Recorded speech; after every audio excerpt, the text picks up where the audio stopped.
Miracle, Indiana.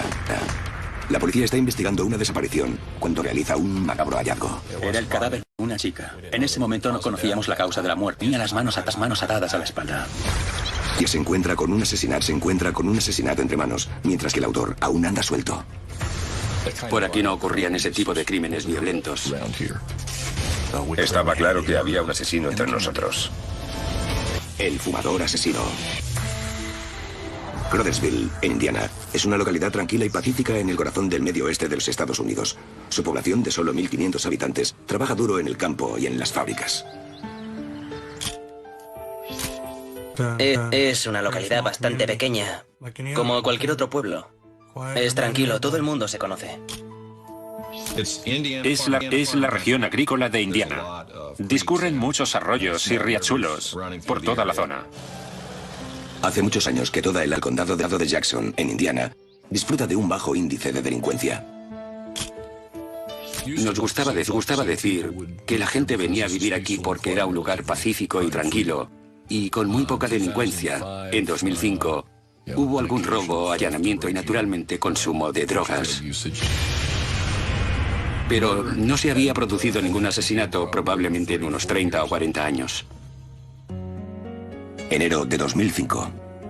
Al oeste de la localidad viven John Neese y su esposa Angie con sus dos hijas, Jessica y Caitlin. A la pequeña de la familia, de 10 años, la llamaban Katie y era conocida en el barrio por su naturaleza extrovertida, su amplia sonrisa y por lo mucho que quería a su perro.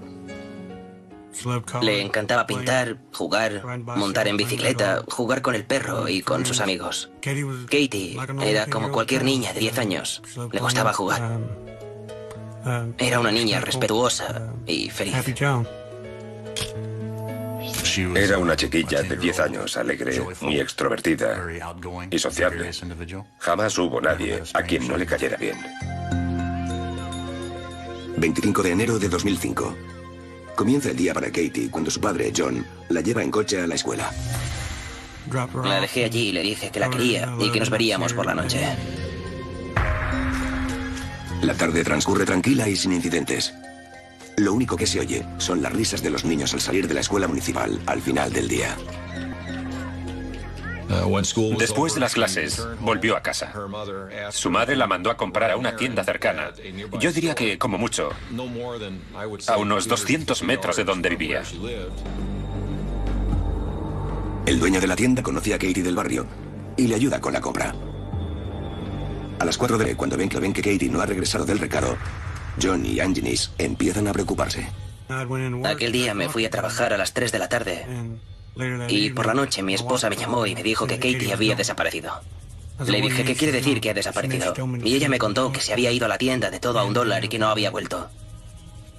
Enseguida llamé a la oficina del sheriff. La información recibida inicialmente fue que la habían visto por última vez saliendo de la tienda y que se dirigía hacia la calle Converter de Crothersville. Eso fue alrededor de las 4 de la tarde. Y desde entonces nadie la había visto. La policía envía de inmediato a grupos de búsqueda tras la pista de Katie Coleman. Su respuesta fue salir a peinar la zona para ver si podían localizarla. Y se involucraron tanto la oficina del sheriff del condado de Jackson como la policía del estado de Indiana. La noticia de la desaparición de Katie se propaga rápidamente entre los habitantes de Crothersville. Reaccionaron del modo que se puede esperar ante la desaparición de una niña. Hubo una gran conmoción e inmediatamente se organizaron grupos vecinales para intentar encontrar a Katie. Todo el mundo se implicó. Estaban preocupados por Katie y querían encontrarla. Cada vez que recibíamos pistas, solía ir yo personalmente a su casa y hablaba sobre todo con John Neese, que me daba más información e ideas de dónde podría estar o con quién. Lo primero que pensé fue que seguramente se había escapado. La policía habla con John y Angie Neese, que insisten en que su hija menor nunca se escaparía de casa. Tenía unos padres que la querían mucho. Su familia se preocupaba por ella. A medida que avanza la noche, el miedo por la desaparición de Katie se apodera de toda la localidad. En casa de los Neese, John y Angie se enfrentan a las peores pesadillas de todo padre. Le dije a mi esposa que se quedara cerca del teléfono porque Katie se sabía el número. Podía estar en casa de alguna amiga. Tal vez se había quedado allí a dormir y aparecería en el colegio a la mañana siguiente. Le dije que por si acaso permaneciera al lado del teléfono. Yo estaba muy angustiado. Era mi hija y no sabía dónde estaba. Angie espera con ansiedad en casa, mientras los equipos de búsqueda intentan encontrar signos de Katie. Los vecinos se volcaron en cuerpo y alma en buscar a Katie y en prestar apoyo a su familia. Se usó el parque de bomberos como centro neurálgico de la investigación. Y la gente llevaba todo tipo de provisiones para los participantes en la búsqueda. Durante las siguientes 48 horas, equipos trabajan día y noche en busca de Katie Coleman. Mucha gente se pasó horas sin dormir buscando a Katie. Miramos prácticamente por todas partes. Empecé por algunas zonas que todavía no se habían comprobado. Cogí una foto de ella y la fui enseñando a otros vecindarios más alejados. Iba preguntando a la gente, buscando posibles pistas a cualquiera que hubiera podido verla. 27 de enero. Sin suerte y con pocas pistas. El FBI escena. A la cabeza de la investigación está el agente especial Tony Seidel. Habilitamos un teléfono de colaboración ciudadana. En cuanto el FBI se sumó a la investigación, se declaró una alerta ámbar. Llegaba una gran cantidad de información ciudadana que había que verificar. El agente Seidel reúne información para intentar reconstruir los movimientos de Katie en la tarde de su desaparición. Durante la investigación, llegamos a la conclusión de que se detuvo en un edificio de viviendas que se encontraba en el camino que habría recorrido. Fue a la tienda, regresó por el mismo camino y volvió al mismo bloque. La policía descubre que Katie fue a ese bloque cerca a unos amigos de la escuela poco después de las 4. Las autoridades creen que esa fue la última vez que alguien la vio. Mientras, siguen llegando pistas de la ciudadanía. Una de las cosas que conlleva una alerta ámbar es que la gente puede llamar si tiene cualquier sospecha de estar en posesión de información útil. De modo que había muchísimas pistas proporcionadas por la ciudadanía. Y todas se investigaron, todas y cada una. 28 de enero. Una testigo ocular ofrece la sorprendente información de que vio a Katie en un vehículo blanco tipo pick-up junto a un hombre. Mujer reconoció a Katie, pero no al conductor de la pick-up blanca. Y eso le resultó extraño. Gracias a Dios era una mujer muy observadora y pudo dar a la policía una descripción excelente del hombre. Seguimos aquella pista y se elaboró un retrato robot del conductor. Ya teníamos unas características físicas que buscar, tanto del vehículo como del conductor. Se distribuyó el retrato robot inicial junto con la descripción de la pick-up de Ford blanca F-150. Se describía al hombre como blanco, delgado, posiblemente con gafas y que fumaba. Con ese testimonio, la policía centra la investigación en la localización del vehículo. Lo primero que hicieron fue buscar todas las pick-ups blancas a través del registro estatal de vehículos de motor. Y luego localizaron a los propietarios para hablar con ellos sobre lo sucedido. La policía difunde el retrato robot a los medios. Y la imagen del hombre blanco y delgado aparece en las noticias de la televisión y los periódicos de todo el estado. Las autoridades interrogan a varios hombres que encajan con la descripción, pero en ningún caso pueden establecer relación con el crimen. La policía no quiere perder las esperanzas, pero comienza a temer lo peor. Tienes esa sensación de que aquello no pinta nada bien. Y luego al cabo de 2 o 3 días tienes que cambiar el rumbo de la investigación. Mi reacción inicial fue pensar que debía de estar con una amiga o que tal vez se enfadó por algo y se escapó y estaba escondida en algún lugar de por allí y que aparecería al cabo de un par de días. Pero cuando vi que eso no ocurría, parecía evidente que algo malo le había sucedido. La magnitud y el alcance de la investigación tienden. Varios cuerpos de policía participan ya activamente en la búsqueda de Katie Coleman por todo el estado. Katie había desaparecido y la buscaban por todas partes, aquí en el pueblo, y más tarde se extendió la búsqueda en zonas más rurales. 30 de enero. Mientras patrulla una zona a unos 30 kilómetros al sur, el agente de la policía estatal, Martin Mead, encuentra algo en el lago Cypress. Recibimos la llamada sobre mañana del sábado en nuestro puesto de mando. Habían visto algo que creían que podía ser un cadáver en un aliviadero de la parte sur del lago Cypress. La zona del lago es un área donde se habían encontrado cadáveres en el pasado. Lo que empieza como una inspección de rutina de la zona desemboca en el descubrimiento del asesinato más sobrecogedor que los habitantes de Crothersville han visto en más de 40 años. 30 de enero de 2005. Crothersville, Indiana. Katie Coleman, de 10 años, lleva 5 días desaparecida. El FBI ha emitido una alerta ámbar, mientras que la policía local continúa trabajando sin cesar, siguiendo pistas y procesando información de la ciudadanía.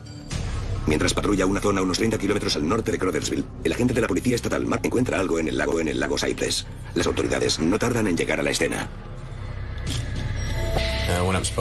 Me acerqué a Marty y me señaló lo que estaba mirando. Era muy difícil de ver. Era similar a la que llevaba Katie. El cuerpo parecía tener su misma estatura. Según la descripción de cómo iba la última vez que se la vio, llevaba un abrigo de color azul claro. Y eso era lo que se veía en el agua. Cuando los buzos de la policía estatal se sumergieron en el agua y sacaron el cuerpo de Katie, se confirmó que era ella. Fue algo muy triste. Toda la gente que estaba ahí tenía los ojos empañados de lágrimas, yo incluido. El trágico descubrimiento del cadáver de Katie cierra un capítulo de la investigación con un crimen atroz y obliga a la policía a cambiar su enfoque. Hubo que dar un giro total y abrir una investigación por homicidio para averiguar quién había hecho aquello. Combatiendo el clima frío de enero, la policía trabaja de forma rápida y eficiente para preservar el área y documentar todos los elementos de la escena del crimen, tal y como se encuentran. Tenía una pequeña cámara con la que hice algunas fotos de la composición de la escena. Un especialista en pruebas vino también a hacer fotos. El criminalista Chris Lewis es uno de los primeros en llegar al lugar. Parte del trabajo de un criminalista es documentar la escena del crimen, lo que incluye fotografarla en vídeo, de modo que pueda recrearse la escena en otro lugar para otras personas. Es necesario documentar exactamente dónde estaba el cuerpo y la posición y el estado del cadáver. Seguía completamente vestida. Y yo no recuerdo haber visto ninguna lesión externa, ni heridas de arma blanca, ni orificios de bala, ni nada semejante. El agente especial Tony Seidel dirige un equipo de expertos que recopila pruebas físicas. Los especialistas en pruebas de la policía del estado de Indiana recogieron una gran cantidad de escombros del camino que llevaba al lago Cypress. Pasaron horas peinando las inmediaciones en busca de cualquier cosa que pudieran haber tirado y que pudiera relacionar a Katie con la escena del crimen o con las personas responsables de depositarla allí. Al tratarse de una zona pública, con acceso a las 24 horas, allí había una gran cantidad de pruebas potenciales. Lo que una persona normal podría considerar basura: latas de refresco, de cerveza, pajitas con ellas de cigarrillos, documentos, recibos de cajero automático. Se recogió todo, se catalogó, fotografió y se anotó dónde se había encontrado. Se hizo un trabajo muy profesional y minucioso de todo lo que se había recogido, ya que, como luego resultó, se harían pruebas de ADN en todos los objetos que parecían apropiados. La brutalidad del asesinato de Katie hace estremecer incluso a los oficiales más veteranos. El hecho de sacar el cadáver del agua con las manos atadas a la espalda fue algo muy abrumador para los investigadores, incluso para los especialistas en pruebas. Ya sé que suelen ver muchas cosas horribles, pero sus rostros estaban desencajados. No sé si uno jamás está preparado a ver cómo sacan a una niña del agua. Creo que en un principio te aferras a la esperanza de que tal vez siga con vida y de que puedas devolverla a sus padres. Pero después ves cómo va saliendo su cuerpo del agua y te das cuenta de que tiene las manos atadas a la espalda. La noticia del descubrimiento del cadáver de Katie se extiende como la pólvora por la localidad. Los habitantes de Crothersville se enfrentan a la idea de que entre ellos hay un asesino de niños y reaccionan con sorpresa, miedo e ira. La gente estaba furiosa. Sus compañeros de clase estaban muy afectados, así como los padres de otros niños. Cuando se vive en un lugar pequeño como ese, se tiene cierta sensación de seguridad, de que tal vez se secuestran y asesinan niños en otros lugares, pero que eso no sucede en Crothersville, Indiana. No sé cómo se puede hacer frente a la pérdida de un hijo, y mucho menos al asesinato de un niño. El FBI vino a casa junto con el jefe de la policía local y nos informaron de que habían encontrado un cadáver. Se me cayó el alma a los pies. A decir verdad, quería morirme. Pero entonces sentí la necesidad de saber quién había sido. Los medios de todo el condado se trasladan a Crothersville para captar la historia del asesino de la colegiala. La población se siente abrumada por esa repentina atención. La cobertura fue algo inaudito. Esta es una localidad pequeña y ocasionalmente puede aparecer en alguna noticia a nivel regional. Pero teníamos aquí filmando a todas las cadenas de televisión desde Kentucky a Indianápolis, con sus camiones y todo. La noticia se filtró a los medios. Ya habíamos hablado de lo que se iba a declarar públicamente. Hubo una rueda de prensa formal ese mismo día. Las declaraciones se limitaron a que se había encontrado un cadáver, el lugar del descubrimiento y que la investigación continuaba abierta. En el laboratorio forense del estado de Kentucky, los médicos forenses realizan una extensa autopsia del cadáver de Katie. Los resultados proporcionan algunas pistas cruciales sobre el misterio que rodea su asesinato. Sabemos que la causa de la muerte fue ahogamiento, lo cual significa que la escena del asesinato no es otra que el mismo lago Cypress. El informe de la autopsia contiene más datos clave que ayudan a reconstruir el rompecabezas. Se examinó su cadáver en busca de pruebas en forma de pelos o fibras. Durante la autopsia, se recogieron fibras rojas del torso de Katie Coleman. Se recoge y se cataloga cada prueba microscópica. Pero el descubrimiento más importante en el informe de la autopsia resulta a la vez preocupante y revelador. En la autopsia se recogieron muestras que indicaban presencia de semen, por lo que supimos que había sufrido abusos sexuales. En el laboratorio de la Policía Estatal, la científica forense Polita McGuire desarrolla un perfil de ADN a partir de las pruebas. Todo apuntaba a un individuo de sexo masculino, desconocido hasta el momento. Se sacó un perfil de ADN a partir del material presente, pero no sabíamos a quién pertenecía aquel ADN. La policía comienza a construir un retrato del asesino desconocido, utilizando tanto pruebas físicas como un perfil psicológico. No hay muchas personas que sean capaces de secuestrar, agredir sexualmente y asesinar a una niña de 10 años que no hayan interactuado con ella anteriormente de manera significativa. Es evidente que el asesinato se llevó a cabo para ocultar la culpa y no por otra razón. El agente especial Tony Seidel se enfrenta ahora a la captura de un violador y asesino de menores y debe redoblar sus esfuerzos. A partir de ese momento, solicité una lista de todos los delincuentes sexuales registrados en el condado de Jackson y en los condados fronterizos, y luego cotejé a todas esas personas con la lista de individuos que podían ser propietarios o haber tenido acceso a una Ford F-150 blanca. Sin embargo, el 2 de febrero se produce un giro inesperado en el caso. La policía recibe la asombrosa del asesinato de la niña de 10 años, Katie Coleman. 2 de febrero, condado de Jackson, Indiana. La policía investiga la brutal violación y el asesinato de una colegiala local, Katie Coleman, encontrada muerta en un lago a unos 30 kilómetros de su casa. Tras una semana de seguir pistas e indicios, los investigadores se encuentran ante un giro en el caso. Un habitante de Crothersville de 20 años de edad, Charles Hickman, llama a la policía con una confesión sorprendente. El 2 de febrero confesó ser responsable de la muerte de Katie. Conocía detalles en relación con ella que encajaban con lo que sabíamos a raíz de nuestras investigaciones, como que había muerto ahogada, cosa que no se había hecho pública. Con esta repentina confesión, la policía se prepara para efectuar el arresto. Charles Hickman, desempleado y habitual consumidor de droga, tiene fama de poca credibilidad. Sin embargo, la policía no puede tomarse cualquier pista a la ligera y le interrogan, con la precaución de no revelar demasiado sobre el crimen. Se trata de reservarte algo que el público no sepa. Y en ese caso fue el hecho de que Katie tenía las manos atadas a la espalda y la forma en que estaban atadas. Nos contó cómo se había ahogado, dónde, las personas involucradas, e identificó el Ford F-150 blanco que se utilizó para trasladarla al lago Cypress. Él tenía una casa allí mismo, en la calle principal, no lejos de donde vivía Katie, por lo que sin duda la conocía. Examinamos la información y junto con varios agentes de policía solicitamos una audiencia preliminar para demostrar causa probable ante el juez Benz, quien emitió una orden de arresto y Chucky Hickman pasó a ser acusado. En el primero de varios interrogatorios, Hickman cuenta a la policía que en la tarde del 25 de enero, Katie Coleman fue testigo accidental de su consumo ilegal de drogas cuando regresaba a casa de la tienda.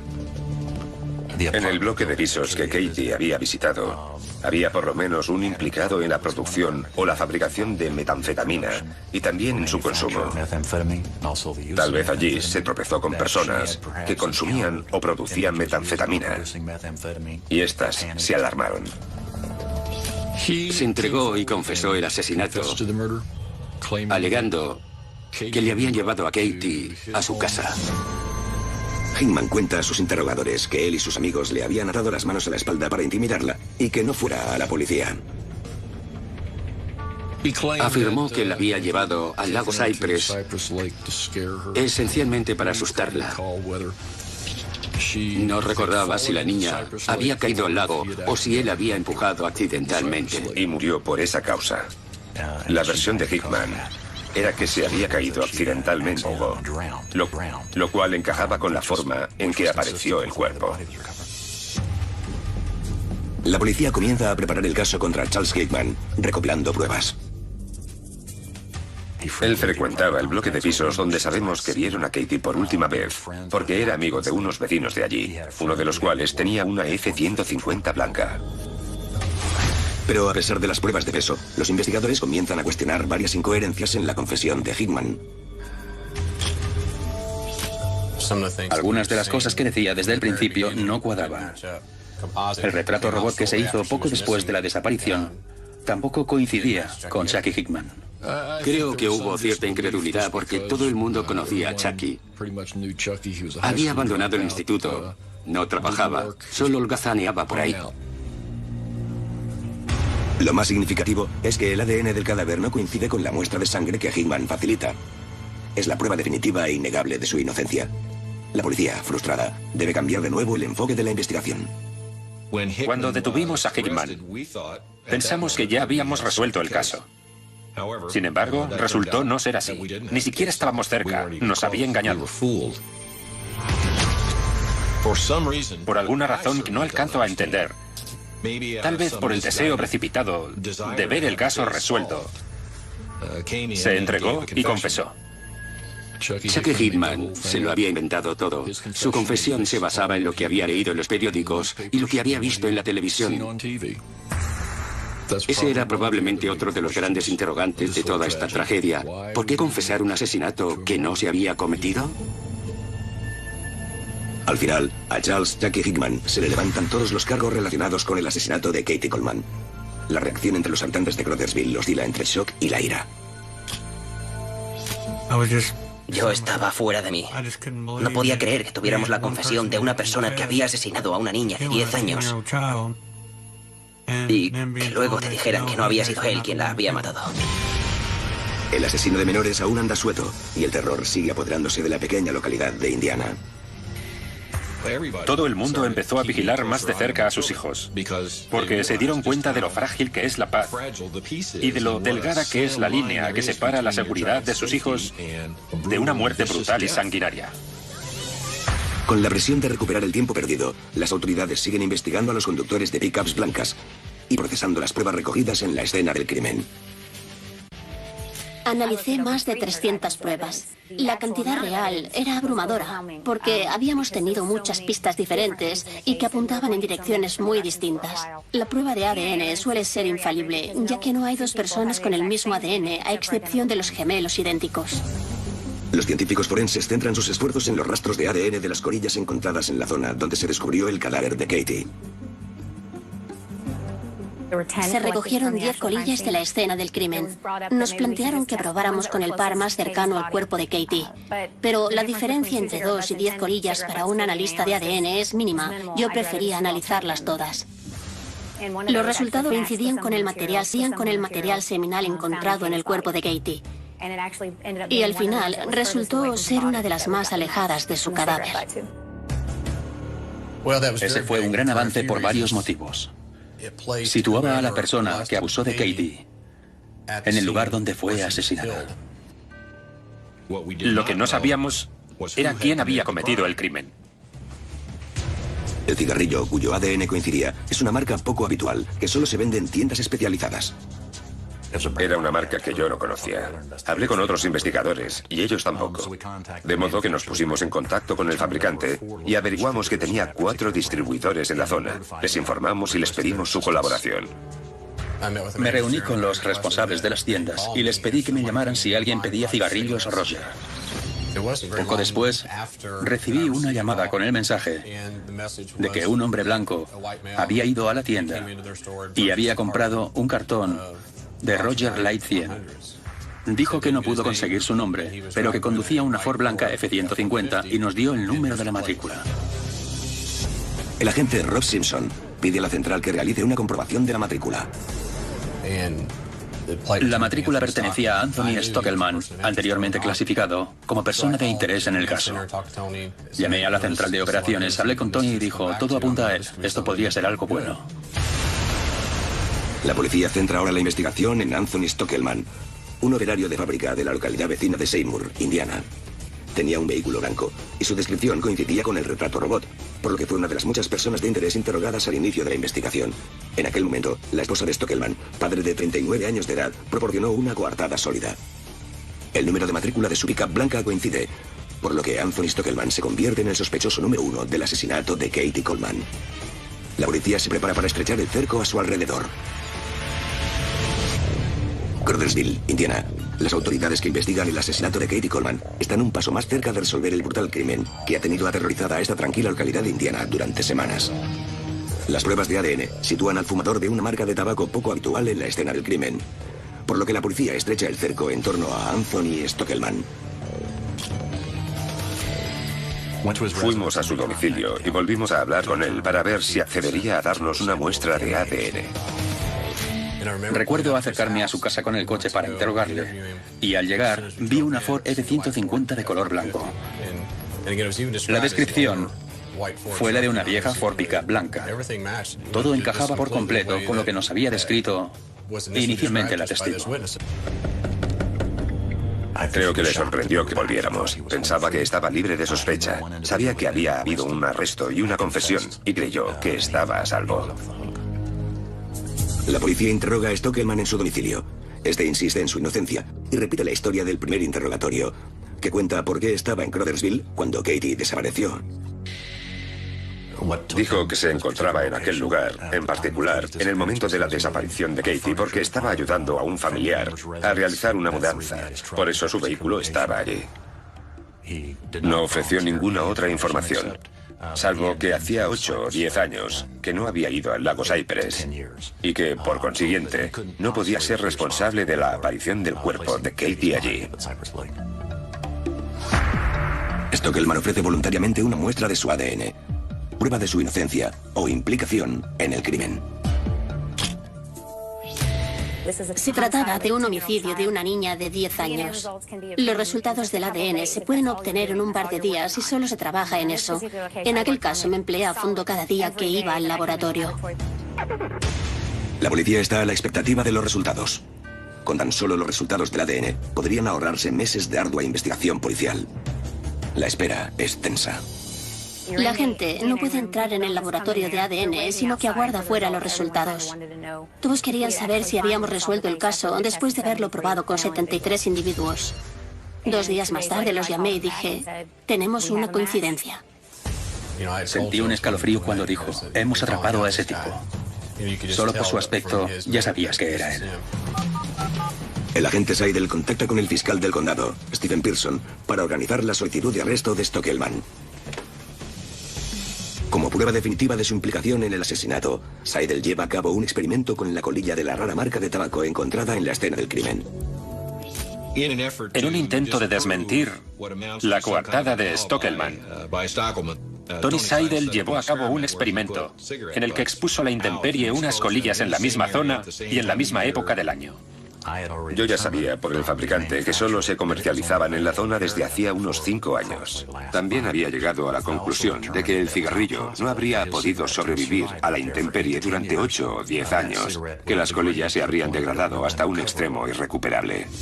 Con la orden de arresto en la mano, la policía se prepara para detener a Anthony Stockelman. El agente estatal Rob Simpson y el agente especial del FBI, Tony Seidel, se dirigen al domicilio de Stockelman para arrestarle. Cuando llegamos, no había nadie en la casa. Estábamos esperando allí, observando el lugar, y lo llamé al móvil. El agente Simpson le preguntó dónde estaba porque teníamos que comentar algo con él acerca de su ADN. Respondió que estaba en el club de karate con su hijo. Nos dijo que podíamos ir hasta allí para hablar de nuevo. Y Tony y yo fuimos solos a su encuentro. No queríamos hacer nada que pudiera asustar. Además, estaba en un gimnasio con otros niños y no sabíamos cómo podía reaccionar. Obviamente creíamos que él había matado a Katie Coleman. Stockelman espera a los oficiales en el aparcamiento del gimnasio. Accede a subir al coche y el agente Rob Simpson arranca y se dirige a otro aparcamiento apartado. Tony estaba sentado en el asiento delantero del acompañante y Anthony Stockelman justo detrás de él. El agente Seidel se volvió hacia él y dijo: dame la mano. Y él así lo hizo. Entonces le agarró de la mano derecha y le dijo: tenemos una orden de arresto contra ti. Quedas detenido por el abuso sexual de Katie Coleman. 7 de abril de 2005. El arresto de Anthony Stockelman se produce sin incidentes y lo encierran en prisión sin derecho a salir bajo fianza. Durante los interrogatorios mantiene que es inocente. No le explicamos que su ADN estaba en el cigarrillo que se había recogido, sino que las muestras se habían encontrado en el cadáver de Katie Coleman. Su reacción fue de incredulidad. Decía que no entendía cómo podían estar en el cuerpo de Katie Coleman si ni siquiera la conocía ni había hablado nunca con ella. Se organiza una rueda de prensa para informar a los medios de la detención y acusación de Stockelman. De nuevo, la pequeña población sufre el asedio de periodistas de todo el país.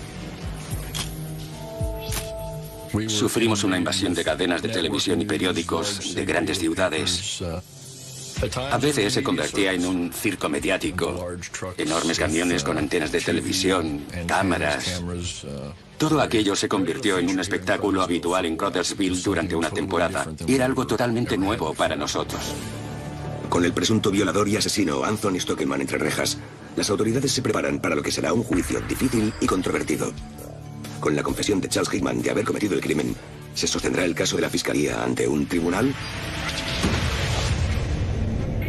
Anthony Stockelman, un operario de fábrica, espera entre rejas su juicio por la agresión sexual y el asesinato de Katie Coleman, de 10 años de edad. Ya tenía a mi sospechoso. Me puse a preparar el juicio de inmediato, porque inicialmente pedíamos la pena capital, y eso conlleva una cantidad increíble de trabajo. La fiscalía examina detenidamente todas las pruebas para preparar la acusación. Teníamos a un testigo que dijo haber visto a Katie en una Ford F-150 blanca, aproximadamente media hora después de su desaparición. El retrato robot era el de Tony Stockelman, un hombre alto, delgado, blanco, de pelo corto y fumador. Por otra parte, la coartada de Stockelman de que estaba ayudando a su madre en una mudanza proporciona a la policía nuevas pruebas de su culpabilidad. El domicilio estaba a 40 metros de donde Katie fue vista por última vez.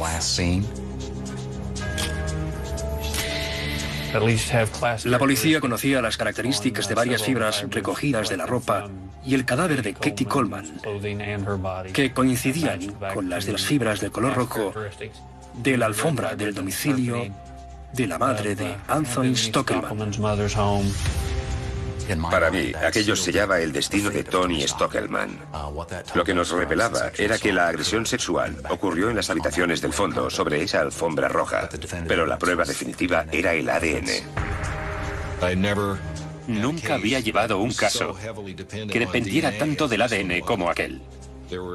Había 3 fuentes del mismo ADN.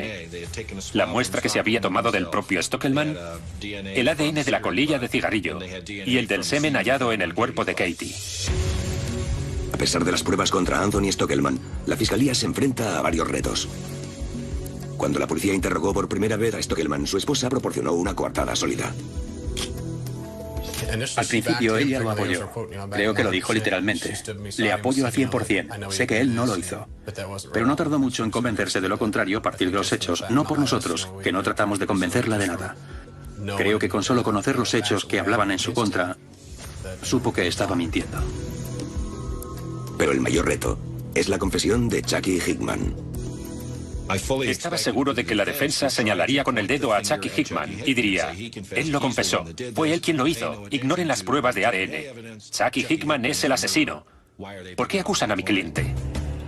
El fiscal Pearson tiene una enorme tarea por delante. No solo debe ofrecer una prueba satisfactoria de la culpabilidad de Stockelman, sino también convencer al jurado de la inocencia de Hickman. Pero tras meses de negociaciones, el caso no llega a juicio. Por consejo de sus abogados, Stockelman acepta un acuerdo. Se declaró culpable a cambio de la perpetua sin derecho a libertad condicional, en lugar de la pena de muerte. 20 de abril de 2006. Es el día en que se dictará sentencia a Stockelman. El ambiente en la sala atestada de gente es tenso, mientras los asistentes esperan a que se dé inicio al proceso. La sala estaba llena de familiares, amigos, vecinos y autoridades que tenían un gran interés en aquella investigación. La carga emocional era muy alta para todo el público presente en la sala y para todos aquellos que testificaron, porque se trataba de la culminación de meses de trabajo. Anthony Stockelman comparece en la sala abarrotada. La multitud calla y se inclina para ver mejor al presunto asesino de niñas. Todo el mundo mantuvo cierta calma durante el proceso, lo cual creo que debe ser muy difícil. Consideramos que en la misma sala está la persona que se llevó a tu hija. Se mostraba muy estoico, impasible. Parecía indiferente, incluso aburrido. Cuando entró en la sala, recuerdo que alguien gritó: ¿por qué lo hiciste, Tony? Era su esposa. Pero él nunca respondió por qué. Y creo que a día de hoy todo el mundo sigue preguntándose lo mismo. Tras una exposición exhaustiva de los hechos, el juez Benz, presidente del tribunal, escucha al testigo presentado por la acusación, el padre de Katie, John Nice. Simplemente le dije al juez: pretenden presentar a los hijos de Anthony como las mayores víctimas de todo este calvario. Permítame discrepar. En realidad son los mayores beneficiados, ya que no tienen que pasarse la vida preguntándose si su padre los va a maltratar. Al final, la mayor víctima ha resultado ser Katie, porque ella lo ha pagado con la vida. Tras escuchar todas las pruebas y testimonios, el juez Benz pronuncia la sentencia. La condena a Stockelman fue perpetua, sin posibilidad de libertad condicional por el asesinato de Katie Coleman y creo que 30 años por abuso de menores. La población reacciona rápidamente ante la sentencia. Hay algunas personas aquí y en otros lugares que piensan que, por el crimen que cometió contra una niña de 10 años, tendría que haber sido condenado a muerte. Sin embargo, yo opino que a veces hay cosas peores que la muerte. Como abusador de menores declarado, dentro de la cárcel existe algo llamado justicia penitenciaria. Es rápida, es habitual y no hay un tribunal de apelaciones. La ciudadanía está a salvo. El señor Stockelman no va a salir. Y la familia Nice está en paz. Su vida en el mundo libre se acabó. No puede salir ni volver a hacer daño a ningún otro niño. Está acabado. Anthony Stockelman pasará el resto de su vida entre rejas, sin posibilidad de libertad condicional. Para muchos, la vida en esta tranquila localidad de Indiana nunca volverá a ser igual. Habíamos tenido asesinatos, pero eran muy poco frecuentes y concernían adultos. Aquello le ocurrió a una niña de 10 años. Y eso implicaba algo diferente, algo más profundo. Nos habían despojado de otra capa de inocencia que solo podíamos reclamar. El caso de Katie Coleman, la alegre pequeña de amplia sonrisa y espíritu generoso, ha dejado una huella duradera en todos los implicados. Cada vez que paso cerca de ese lago, todo me vuelve a la mente. Y paso por ahí muy a menudo. Fue un caso muy duro. Lo que más destaca de aquel caso y que llevo todos los días conmigo es la fuerza de la comunidad. La familia sigue siendo una parte importante de ella y creo que aquello la hizo más fuerte. Katie sigue aquí. Es decir, tal vez no físicamente, pero sí en espíritu. En todo momento está justo aquí.